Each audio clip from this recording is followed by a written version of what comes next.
I'd like to share my passion with you today. My passion for this new world, this newer way of being that isn't new at all. It's very old. And there's so much more of us tuning in to this way of being. So many of us are seeing truth. So many of us are seeing that Big Pharma is not the way forward. So many of us are seeing the pitfalls, shall we like. I mean, there's benefits in science, and not all science is bad. And I like to integrate science and spirituality to find balance, to bring back balance. Because when we have too much of one thing in an extreme, then what we're doing is we're going off the other way. So like as a parent, I was determined not to be like my parents. So I did the total opposite. So it didn't bring back balance. It threw the balance the other way, and I was still off balance, just in a total different way.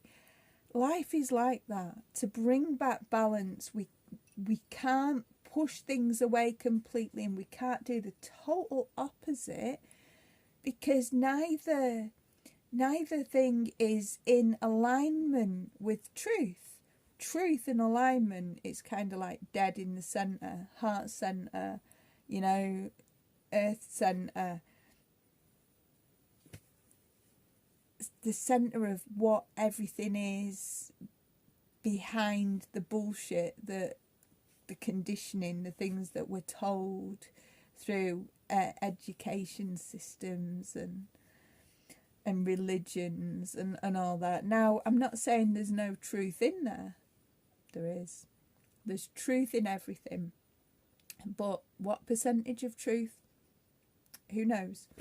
So it would be a complete waste of energy to sit and assess and work out the statistics for the amount of truth in each thing. The only thing to do is to tune into ourselves, tune into that centre point, and realise that, how does it feel in my body? Does this feel right? Because if it doesn't feel right, it ain't fucking right. Like, and at the moment, I've been feeling into my body and thinking, what is right now? Like, I've just been through a major, crazy time. And now I see why the dream said full hysterectomy. Because if I'd have not had that dream, I would never have had the surgery for the cancer and continued to heal in a natural way. Now, sometimes, well, not sometimes, all the time, that we can get through past our ego and find our truth. We're able to tune into something stronger and wiser than us humans ever could possibly be. This is Earth School. We've come here to learn. We've come here to grow. We've come to mess up. We've come to share our gifts when we tune into our gifts. We've come here to learn how to be our true selves and evolve to the highest good through the way of things, through the Tao, through the us being, our beingness, our isness. Animals have isness. I remember when I first found Eckhart Tolle many years ago, many years ago, and I heard him talking about the cat and the isness of a cat. And it made sense, and I started looking at different animals thinking, wow, all animals have this ability to just be. And it's beautiful. You don't hear birds getting up in the morning and going on one. You hear them getting up and singing a good morning song. You hear the odd little bit of a complaint of, hey, but they don't sit there and dwell on that. They're soon singing the happy song over and over again. The bee It might say, oh, you know, there's too much fuzz on this flower, and it'll just move on. It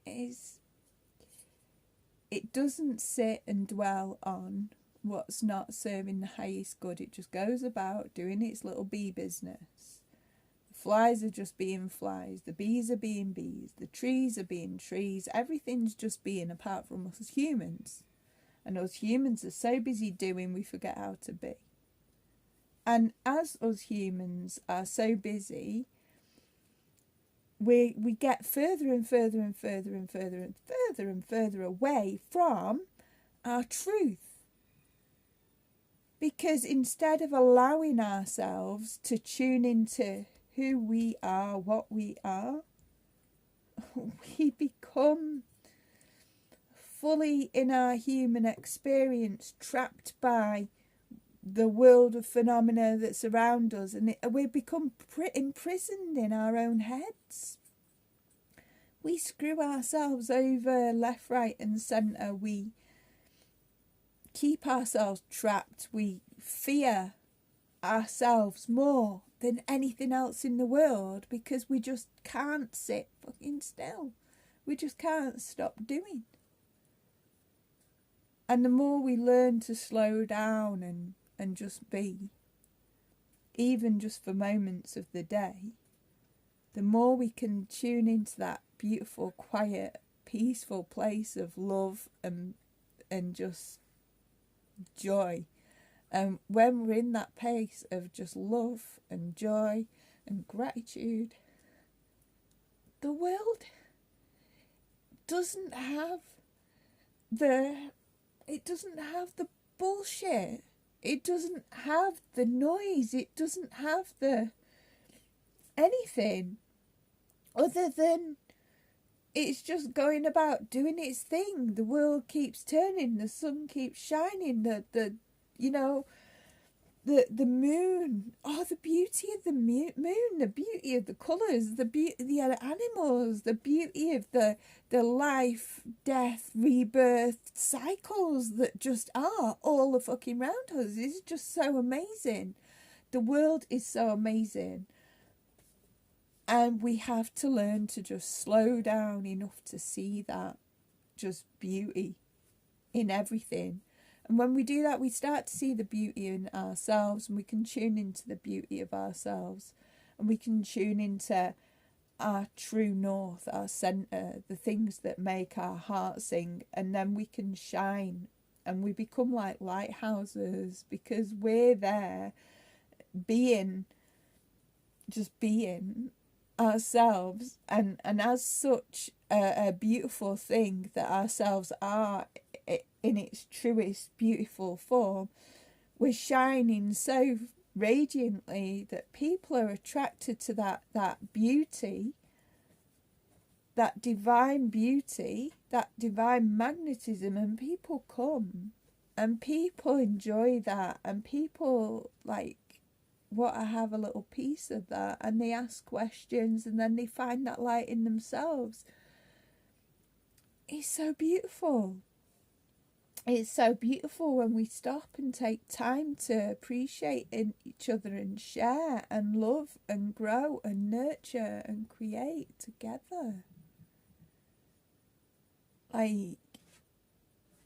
It's so beautiful.